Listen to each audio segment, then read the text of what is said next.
할렐루야. 오늘 주일 예배에 참석한 모든 분들 주의 축복합니다. 잠시 콜럼버스에 대한 얘기를 좀 드리고자 합니다. 여러분 콜럼버스 잘 아시죠? 그렇죠? 콜럼버스는 이탈리아의 탐험가예요.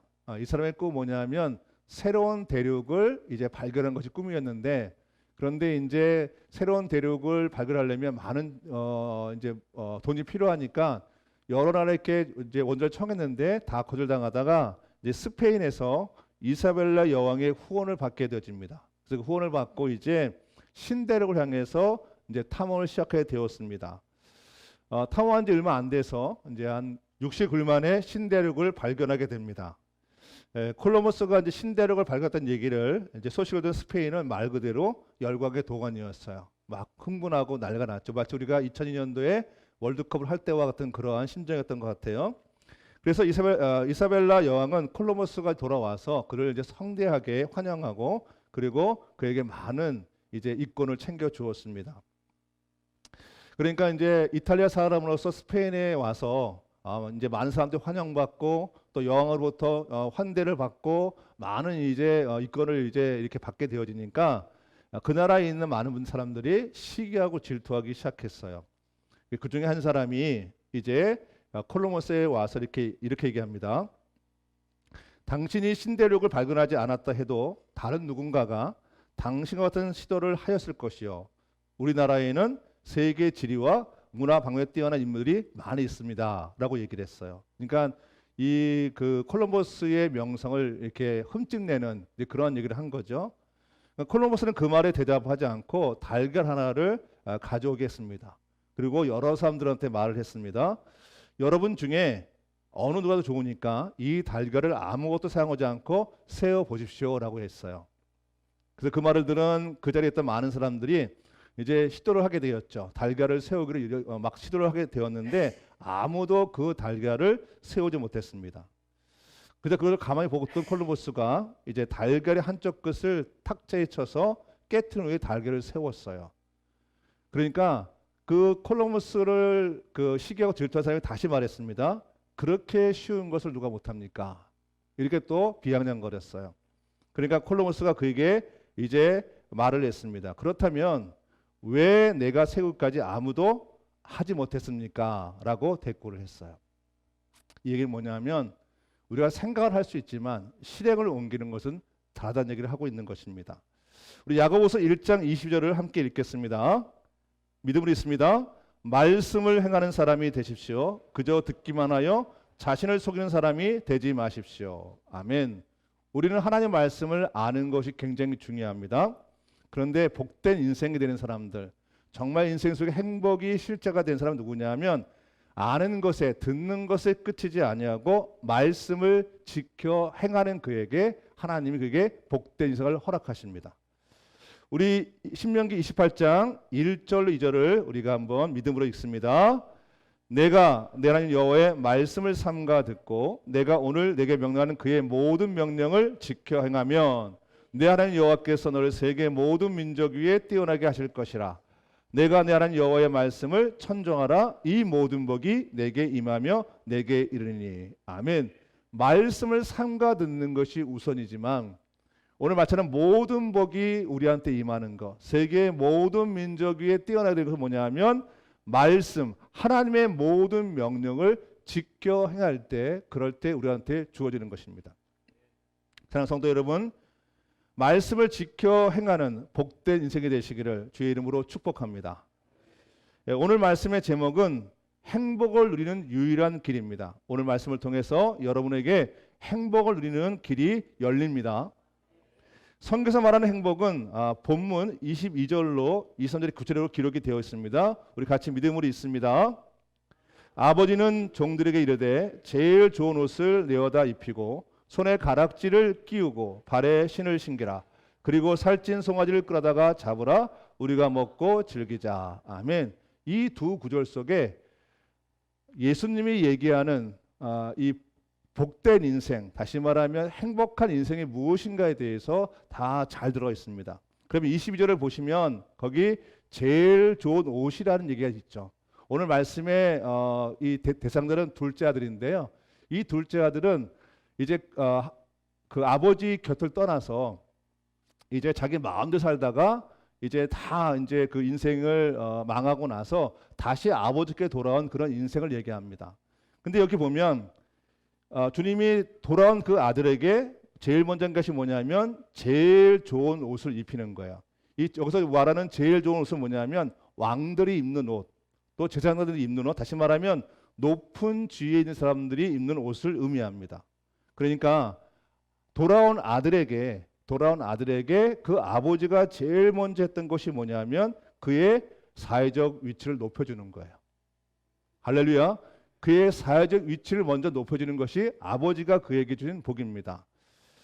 이것은 우리가 하나님께 돌아가면 하나님이 우리에게 제일 먼저 행하신 일이 뭐죠? 제일 좋은 옷을 입혀주는 것. 우리의 사회적 위치를 높여주십니다.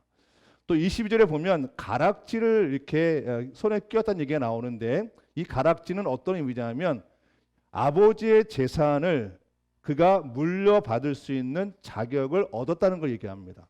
그러니까 돌아온 아들에게 제일 좋은 옷을 입은 것은 그의 사회적 위치를 높여주고 또 손에 가락지를 끼워줬던 것은 뭐냐면 그에게 물권 축복을 주었다는 걸 얘기하는 것입니다. 할렐루야. 우리가 아버지께 돌아가면 하나님이 우리의 사회적 위치를 높이시고 우리의 물권을 허락하십니다. 또 22절에 보면 신을 신겼다는 얘기가 나오는데 이 신은 굉장히 중요한 의미가 있어요. 그 당시에는 이 종들은 신을 신지 않았어요. 그러니까 신을 신었다는 얘기는 뭐냐면 그가 주인이라는 표시예요. 그리고 누군가 그 집을 방문했을 때는 반드시 신을 벗어야 됩니다. 왜냐하면 그 집의 주인은 주인이 아니니까, 손님이니까 그 신을 벗어야 돼요. 그러니까 주님이 그 아버지가 그의 발에 신을 신겼다는 얘기는 뭐냐면 그를 인생의 주인공으로 삼았다는 의미가 되어집니다. 우리 갈라디아서 4장 7절 한번 볼까요? 같이 한번 읽습니다. 시작. 그러므로 내가 이후로는 종이 아니요 아들이니 아들이면 하나님의 말미암아 유업을 받을지니라. 주님은 우리를 종 삼지 않으셨습니다. 할렐루야. 우리를 자녀 삼으신 거죠. 우리를 인생의 중심부에 주님이 허락하신 것입니다. 또 23절을 보면 살찐 송아지 얘기가 나옵니다. 여기 살찐 송아지는 굉장히 특별한 의미를 갖고 있는데요. 이 살찐 송아지는 어떤 거냐면 그 유대인들은 이 누군가 자기 집을 방문하는 귀한 손님에 대한 어떤 가치를 갖고 있어요. 마치 그가 주님이 오시는 것처럼 그런 마음으로 손님을 대접하거든요. 그래서 그 귀한 손님이 올 때 그들에게 좋은 음식을 내놓기 위해서 송아지를 따로 관리해요.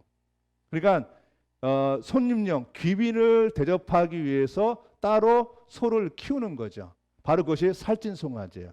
근데 아들이 돌아왔을 때 그 아버지가 했던 것이 뭐냐면 아들을 위해서 살찐 송아지를 잡아서 만찬을 베푸는 것이 바로 그 아버지의 마음이었죠. 이 얘기는 뭐냐면 하나님께서 가장 기뻐하시는 게 뭘까? 그거죠. 하나님 가장 기뻐하시는 게 뭐냐면 하나님의 자녀들이 하나님께 다시 돌아오는 것입니다. 하나님은 그걸 굉장히 기뻐하시고 가장 큰 가치로 여기십니다. 가장 복된 인생은 사실은 먼저 하나님께 돌아온 그 인생이 하나님께 가장 기쁜 존재이고 복된 인생입니다. 본문에서 분명히 말합니다. 행복을 누리는 유일한 길은 뭐냐면 아버지께로 돌아가는 것이다. 아멘. 우리 18절 한번 읽어볼까요? 같이 한번 시작. 내가 일어나 아버지께로 가서 이에 일어나서 아버지께로 돌아가니라. 아멘. 둘째 아들이 비록 탕자였지만 정말 그는 용서받지 못할 죄를 지었던 그런 인생이었지만 그에게 하나님이 그런 큰 복과 행복을 주신 이유가 뭐냐면 바로 이거예요. 내가 일어나 아버지께로 가서 이에 일어나서 아버지께로 돌아가니라 하는 이 말씀이에요. 우리가 아버지께로 돌아가면 주께서 우리에게 살찐 송아지를 잡아주십니다. 여기서 아버지는 하나님이십니다. 그리고 교회이고 말씀이고 그리고 예배입니다. 행복을 누리는 유일한 길은 뭐냐면 하나님께 돌아가는 것입니다. 행복을 누리는 유일한 길은 뭐냐면 예배를 드리는 것입니다. 바로 그것이 우리의 영적 회복을 의미합니다. 여기서 하나님께 돌아가는 것에서 이 땅에서 누리는 행복이 구체화되어지는 것에 우리의 마음을 두어야 됩니다. 사실은 사회적 위치, 물권, 축복, 또 우리 인생의 주인공 전에 먼저 우리가 하나님께 돌아가는 거기서 물권 축복이 임하고 사회적 위치가 올라가고 그리고 하나님께 우리들에게 주인 되게 하시는 그것이 이루어지는 것이죠. 우리 인생에 우리가 하나님께 돌아갔을 때 우리 인생에 주님은 좋은 옷을 입혀 주십니다. 사회적 위치를 높여 주십니다. 우리 인생에 가락지를 끼워 주십니다. 물질 축복을 주십니다. 우리 인생에 신이 신겨집니다. 인생의 주인공이 되어집니다. 여러분에게 그 은혜가 있기를 주로 축복합니다. 그런데요, 오늘 본문 말씀에 우리가 한번 생각을 깊이 해볼 곳이 있어요. 뭐냐면 우리가 아버지께로 돌아가는 다 알겠는데 근데 간혹 우리가 주저할 때가 있어요. 하나님께 돌아가는 건 다 알고 있는데 간혹 우리의 발걸음이 멈추거나 때로는 우리 마음속에 좀 거부감이 들 때가 있거든요. 첫째는 왜 그러냐면 둘째 아들은 불효 중에 불효를 저질렀습니다. 우리 10절 말씀 볼까요? 같이 한번 읽습니다. 시작. 그 둘째가 아버지에게 말하되 아버지여 재산 중에서 내가 돌아갈 분깃을 내게 주소 하는지라. 아멘. 아들은 아버지한테 재산의 분배를 요구했어요. 그런데 당시의 관례에 의하면 재산 분배는 아버지가 돌아가신 다음에 이루어지는 것입니다. 그것이 유산이죠. 그렇죠? 그러니까 아들이 요구한 건 뭐냐면 아버지로부터는 유산을 요구한 거예요. 아버지가 돌아가셨을 때 주어지는 재물을 요구한 거죠. 패역한 사람이죠. 그러니까 그것이 늘 마음에 짐이 되었어요. 그리고 아버지가 돌아감에 있어서 둘째를 걸릴 때 두 번째는 뭐냐면 둘째 아들은 도덕적인 죄를 저질렀습니다. 우리 14절 말씀을 볼까요? 한번 같이 한번 읽습니다. 시작. 먼 나라에 가 거기서 허랑방탕하며 그 재산을 낭비하더니. 이 허랑방탕하게 재산을 낭비했다는 얘기는 뭐냐면 우리가 생각지도 못했던 비도덕적인 일들을 저지른 걸 얘기하는 거예요. 그건 아버지의 재산을 가지고 자기가 마음껏 자기의 이 육체적인 즐거움에서 막 사용한 거죠. 그러니까 도덕적으로 타락했던 그런 사람이에요. 그가 항상 마음속에 그것이 아버지께 돌아가는 것에 걸림이 되었던 것입니다. 또 아버지께 돌아가는 게 있어서 둘째를 걸림도 세 번째는 뭐냐면 둘째 아들은 아버지가 떠나고 나서 사람들을 무시하고 사람들에게 해를 끼치는 사람을 살았습니다. 우리 10절의 말씀을 함께 읽겠습니다. 시작. 그가 돼지 먹은 쥐염 열매로 배를 채우자 하되 주는 자가 없도다. 아멘. 15절을 보면 둘째 아들은 돼지를 이렇게 사육했다고 치웠다고 얘기를 하거든요. 근데 유대인들에게 돼지는 어떤 존재냐면 부정한 짐승이에요. 그리고 혐오의 대상입니다. 그러니까 돼지를 먹어서도 안 되고 그를 키워서도 안 되는 거예요. 그런데 둘째 아들은 돼지를 사육했어요. 그 얘기는 뭐냐면 둘째 아들이 인생의 밑바닥까지 갔다는 얘기가 되어집니다. 더욱이 둘째 아들은 돼지들이 먹는 쥐염 열매를 먹었다 얘기를 해요. 사람이 얼마나 바닥까지 갔으면 짐승이 먹는 것을 탐했을까. 그런데 그것도 마음대로 먹지 못하는 그런 비참한 인생으로 떨어진 거죠. 여기서 우리가 하나 생각할 게 뭐냐면 한 사람의 인생이 그렇게 나락으로 떨어지고 또 떨어지는데 아무도 그를 도와준 사람이 없어요. 아무도 그를 이렇게 동정하거나 그를 이렇게 돌아보는 사람이 없어요. 그 얘기 뭐냐면 그의 삶의 이 내용을 볼 수 있는 거예요. 그런 사람들 무시했고 사람들한테 그 사람은 굉장히 안 좋은 일을 많이 했던 그런 사람인 거죠.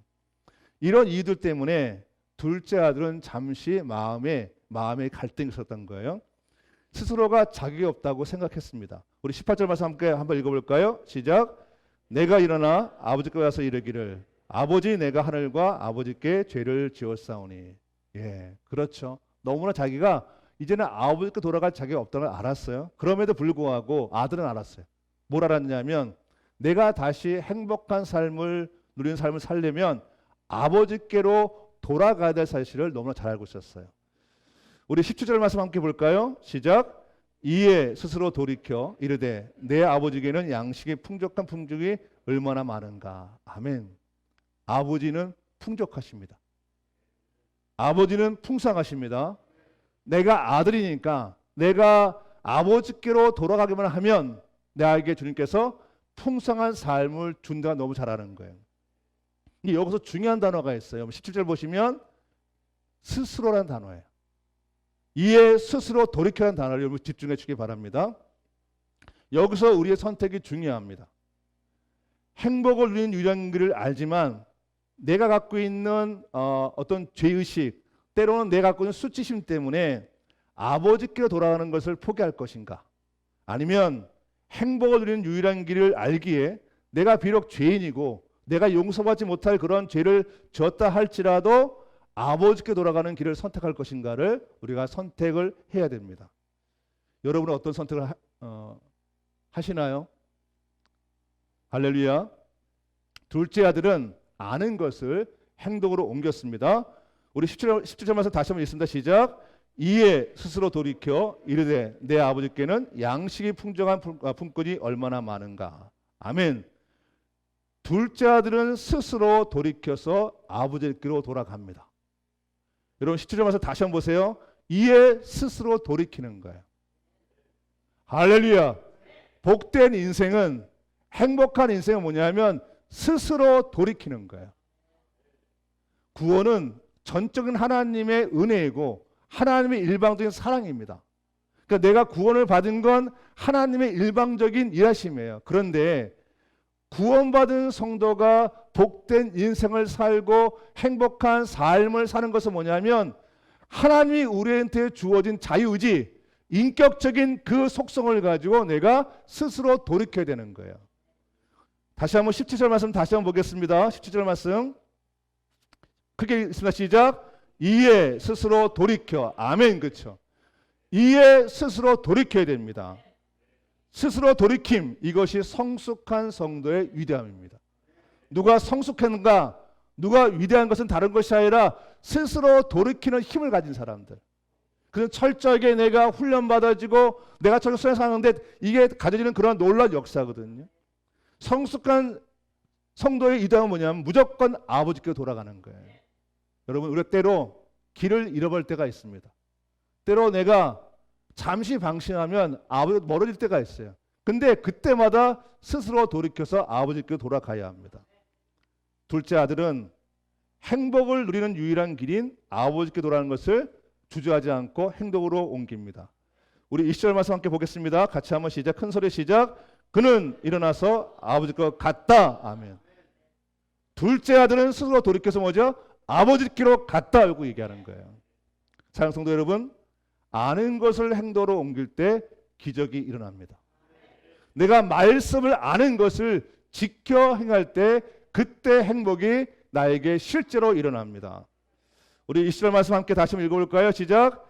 그는 일어나서 아버지께로 갔다.